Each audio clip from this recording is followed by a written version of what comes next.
Dans cette nouvelle vidéo, nous allons parler de la récupération des données au niveau de la base de données. Nous avons vu la fonction encode dans la vidéo précédente qui permettait d'afficher le nombre d'éléments qui sont présents au niveau de la base de données. Maintenant, nous avons également vu all. All permettait donc de retourner un query set avec la liste des éléments et nous avons également dit que all était appelé mais la base de données n'était pas chargée. Il y a également filter qui permet de filtrer les éléments en fonction d'une certaine condition. Et nous avons également vu get. La méthode get permettait de récupérer l'instance de la classe product. Ça veut dire un seul élément. On pouvait dire get par rapport à l'id et on met l'id 1. Ou bien au lieu de l'id, vous pouvez mettre primary key. Et lorsque vous mettez primary key, quel que soit le nom de la clé primaire, si le nom de la clé primaire que vous avez mis au niveau de votre modèle, c'est peut-être code ou bien c'est peut-être title, sachez que primary key sera automatiquement converti à code au niveau du code SQL. Bon, si je dis get primary key égale 1 et que je viens actualiser, nous allons voir que les choses vont bien marcher, les gars. Ok, voilà ça qui marche. Mais par contre, si je viens là, je mets peut-être 10 000, nous savons que nous n'avons pas 10 000 éléments au niveau de notre base de données, et que je fais ceci là, ça va me dire does not exist. Donc ça, c'est ce qu'on appelle les exceptions. Une exception a été levée, et quand l'exception est levée, il faut donc capturer. Bon, comment est-ce qu'on peut capturer l'exception au niveau de Django? On va utiliser le try catch, comme le langage de Python demande. Je vais dire try, et quand je dis try, je mets le bloc ci, essaye de me récupérer le 10 millième élément, et si une exception élevé et quel est le type d'exception qui doit être élevé. Bon, je vais venir au niveau de Django importer, je vais dire from django.core.exception import object does not exist. Donc l'exception qui sera élevée sera l'objet objdne. Ok, vous voyez, j'ai abrégé object does not existe et que je tape là. Et si ça n'existe pas, qu'est-ce que je vais faire? Faire juste un pass pour ne plus me lever l'exception. Je vais revenir là, actualiser, vous verrez. Ça ne va rien afficher, mais l'exception ne sera pas levée. Donc, et quand vous voyez ceci, c'est un peu trop grand. Donc, on peut réécrire ça différemment et faire ça plus bien. Ok, donc je vais retirer le bloc. Avant de retirer le bloc, je vais vous montrer également que si vous ne savez pas où importer object dans sens existe, venez juste au niveau de votre table. Quelle est la table que vous utilisez? C'est la table product. Au niveau de la table product, faites un point does not exist. Ok, ça va fonctionner, c'est la même chose. Donc, je vais venir ici actualiser. Voilà ça, les gars, c'est la même chose. Maintenant, par contre, au lieu d'utiliser le try catch, donc le try except, autant pour moi, vous pouvez directement venir là utiliser une manière plus propre et que j'utilise couramment, c'est la méthode filter.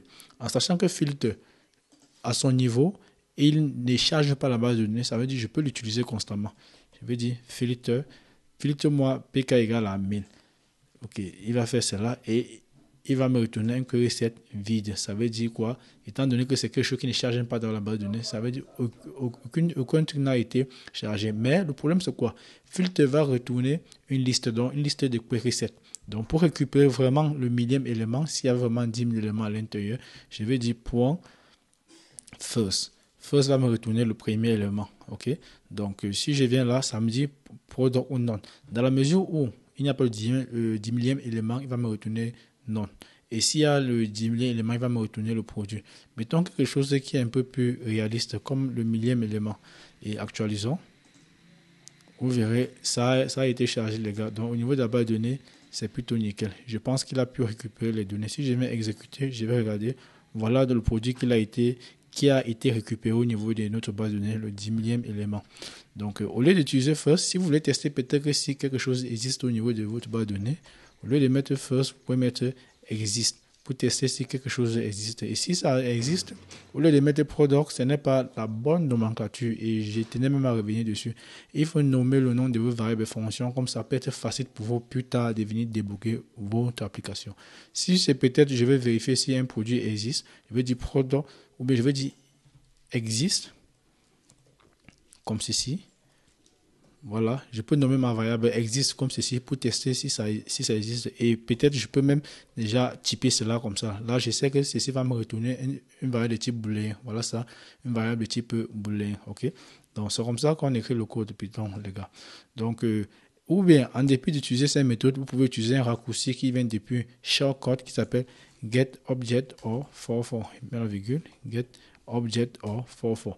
GetObject_or44 va récupérer l'élément. Dans la mesure où l'élément n'existe pas, il va se charger d'élever une exception pour nous. Je vais dire product sera égal à quoi? Je vais supprimer tout ceci.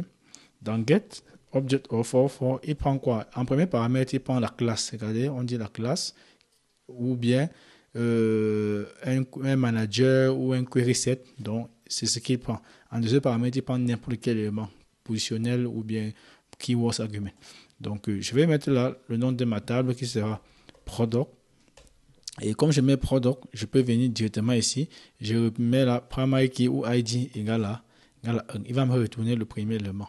Si j'actualise, voilà, il va me retourner le premier élément. Si je viens exécuter, voilà le premier élément qu'il a récupéré. Donc, vous pouvez également essayer cela et venir au niveau du site d'administration, revenir au niveau de la documentation officielle de Django. Vous verrez beaucoup de méthodes.